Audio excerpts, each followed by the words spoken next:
2020. Now that we know Donald Trump Jr.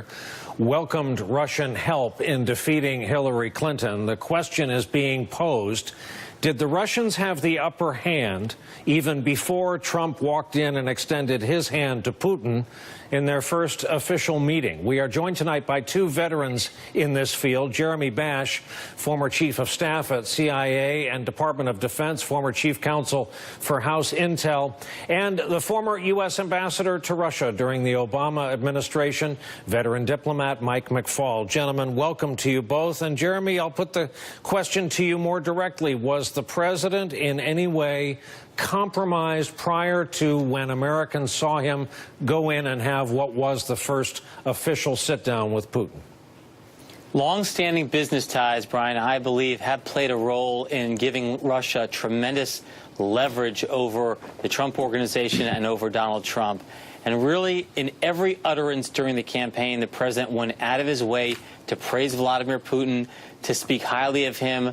When asked why, he said, well, Putin has said nice things about me.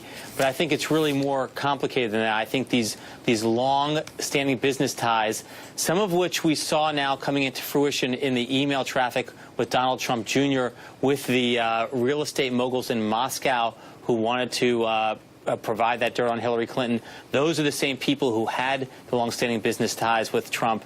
And I think Trump came into office predisposed to be very pro-Russian, very pro-Putin. Ambassador McFaul, same question. Yeah, I agree with Jeremy. I mean, I would add to this that that was his choice to present Putin with the questions that he did, right? I think he could have played it very differently had he had more confidence in the legitimacy of his own election.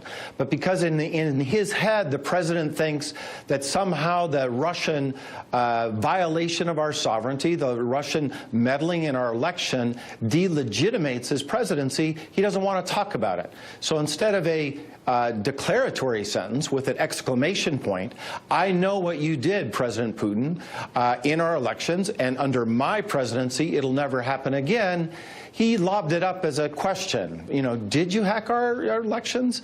Did you do that? And that made it very easily for President Putin to say no. What else would he say to that question? Hey, Ambassador, while I have you, I'm sitting here in the newsroom this morning opening up my Washington Post, and I see a picture of you, but of note is the woman behind you. You're testifying clearly at a congressional hearing. There she is, the now infamous Russian lawyer, Natalia Veselnitskaya. What were the circumstances? She's becoming the Zelig of our current news. Sitting right next to my sons, by the way, Brian, just so you know. I was testifying. It was June 2016 with Ambassador Matlock and Leon Aaron, typical testimony. I had no idea who she was. I didn't know she was sitting there. I'd never heard her name until 48 hours ago.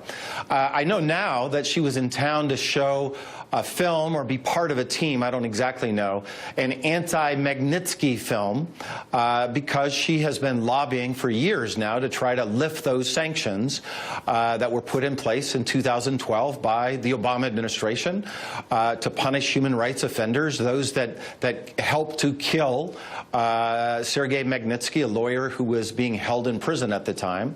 And, you know, that sounds like the reason she tried to meet with Donald Trump Jr. as well, to try to get those sanctions lifted. But more importantly, for the purposes of that hearing, we all know you got to game those seats in the front row. You've got to reserve it. You got to know somebody. How do you think she finagled a seat in what was effectively the McFaul family section? I think you need to ask the staffers there at the House Foreign Affairs Committee. I have no idea. Well, some unwelcome publicity for Mike McFaul in this morning's Washington Post. Hey, Jeremy, I want to run a portion of Trump's interview having to do with another topic, but also related to Russia and Putin. It was about the ceasefire agreed to at the G20 in Syria. We'll run the snippet. We'll talk about it on the other side. One thing we did is we have a ceasefire in a major part of Syria where there was tremendous bedlam and tremendous killing. And by the way, this is now 4 days. The ceasefire is held for 4 days. Those ceasefires haven't held at all. That's because President Putin and President Trump made the deal, and it's held. Now, I don't know what's going to happen. Maybe as we're speaking, they start shooting again. But this has held, unlike all of the other ceasefires that didn't mean anything. Jeremy, sounds great. Syria is a complicated place. What's the reality check on this? Yeah, a cessation of violence is always welcome, but the president has to be careful not to exaggerate the benefits here. There was, first of all, a ceasefire in the February-March timeframe nationwide, reduced violence about 80%. I think it's fair to say regime spoilers took that ceasefire and made it null and void in effect. And here, really, the concerning violence is in the north region and with the civil war, and then obviously in the east region against ISIS. So a very limited ceasefire in the southwest really is not all that I think the president is making it out to be. And Ambassador, elsewhere on cable, I continue to see segments on the following question. Could Russia and the United States collaborate, working together to defeat ISIS?